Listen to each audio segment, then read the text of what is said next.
নমস্কার বন্ধুরা, আপনাদের সবাইকে স্বাগত জানাই আমাদের চ্যানেল সুপ্রিম স্পিরিচুয়ালে। আজ আমরা আলোচনা করব বৃহস্পতিবারের একটি বিশেষ টোটকা সম্পর্কে, যা বহু মানুষ বিশ্বাসের সঙ্গে পালন করে থাকেন। হিন্দু ধর্মে বৃহস্পতিবার বা গুরুবার অত্যন্ত শুভ দিন হিসেবে বিবেচিত হয়। এই দিনটি ভগবান বিষ্ণু এবং দেবগুরু বৃহস্পতির উদ্দেশ্যে উৎসর্গ করা হয়েছে। বিশ্বাস করা হয় এই দিনে কিছু সহজ নিয়ম মেনে চললে জীবনে সুখ, শান্তি, সমৃদ্ধি এবং সৌভাগ্য বৃদ্ধি পায়।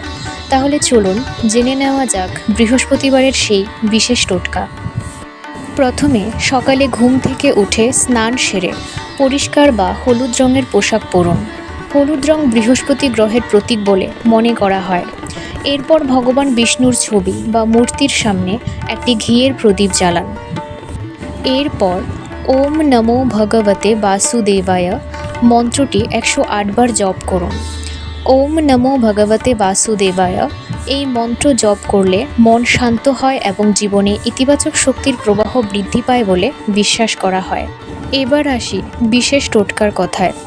বৃহস্পতিবার একটি হলুদ কাপড়ে সামান্য হলুদ, কয়েকটি ছোলা ডাল এবং একটি 1 টাকার বা 5 টাকার মুদ্রা বেঁধে ভগবান বিষ্ণুর চরণে অর্পণ করুন। এরপর আন্তরিকভাবে নিজের মনের ইচ্ছা প্রকাশ করুন। পুজো শেষ হওয়ার পর এই পোটলাটি নিজের আলমারি, টাকা রাখার স্থান অথবা পূজার ঘরে রেখে দিন। অনেকের বিশ্বাস এই উপায় অর্থনৈতিক উন্নতি এবং পারিবারিক সুখ, শান্তি, সমৃদ্ধিতে সহায়ক হয়। এছাড়া বৃহস্পতিবার গরুকে ছোলা ডাল ও গুড় খাওয়ানো অত্যন্ত শুভ বলে মনে করা হয়। যদি সম্ভব হয় কোনো দরিদ্র ব্যক্তি বা ব্রাহ্মণকে হলুদ রঙের খাদ্যদ্রব্য দান করুন। এখন জেনে নেওয়া যাক বৃহস্পতিবারে কোন কাজগুলো এড়িয়ে চলা উচিত। এই দিনে চুল, দাড়ি বা নখ কাটতে নিষেধ করা হয়। এছাড়া অযথা রাগ করা, মিথ্যা কথা বলা এবং কাউকে অপমান করা থেকেও বিরত থাকার পরামর্শ দেওয়া হয়। বন্ধুরা, মনে রাখবেন, টোটকা বা আধ্যাত্মিক উপায়ের মূল শক্তি হল বিশ্বাস, ইতিবাচক চিন্তা এবং সৎকর্ম। শুধুমাত্র টোটকা করলেই সব সমস্যার সমাধান হবে না। জীবনে সফলতার জন্য পরিশ্রম, সততা এবং ধৈর্যও সমানভাবে প্রয়োজন।